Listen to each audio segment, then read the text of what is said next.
السلام علیکم ناظرین، میں ہوں کامران خان اور آپ دیکھ رہے ہیں شو نیوز۔ آپ کو بتاتے چلیں کہ آج وزیر اعظم عمران خان نے یونائٹڈ نیشنز کی 75ویں جنرل اسمبلی سے خطاب کرتے ہوئے اس بات کا اعادہ کیا ہے کہ یونائٹڈ نیشنز کو ایک دن جو ہے وہ مقرر کرنا چاہیے جو کہ گستاخانہ خاکوں کے خلاف اور اس طرح کے جتنے بھی اقدامات اسلام کے خلاف کیے جاتے ہیں، جس کو کہ اسلاموفوبیا کا نام دیا جاتا ہے، اس کو منایا جائے۔ اس دن کے مقرر کرنے سے مسلمانوں کے جو جذبات ہیں ان کو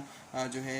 جو نقصان پہنچایا جاتا ہے غیر مسلموں کی جانب سے، اس میں بہت فرق آئے گا اور اس سے مسلمانوں میں ایک اعتماد پیدا ہوگا انٹرنیشنل برادری پہ۔ انہوں نے اپنے خطاب میں انڈیا کو جو ہے ہدف تنقید بنایا۔ ان کا یہ کہنا تھا کہ آرٹیکل 35A اور 370 جو ہے معطل کیا گیا ہے بھارتی آئین کا، گو کہ پاکستان اس کو بھی نہیں مانتا، لیکن ان جو قوانین ہیں ان کو جو ہے رد کرنے کے بعد اس وقت کشمیریوں کی جو شہری آزادی ہے وہ سلب ہو چکی ہے۔ اور اس حوالے سے وزیر اعظم پاکستان نے دو ٹوک موقف اپنایا کہ ایک قوم عالم جو ہے ان کو بھارت کی جو ہے بہت زیادہ تنقید کرنی چاہیے اور بھارت کا بائیکاٹ کرنا چاہیے تاکہ کشمیریوں کا جو موقف ہے وہ پوری دنیا تک پہنچ سکے۔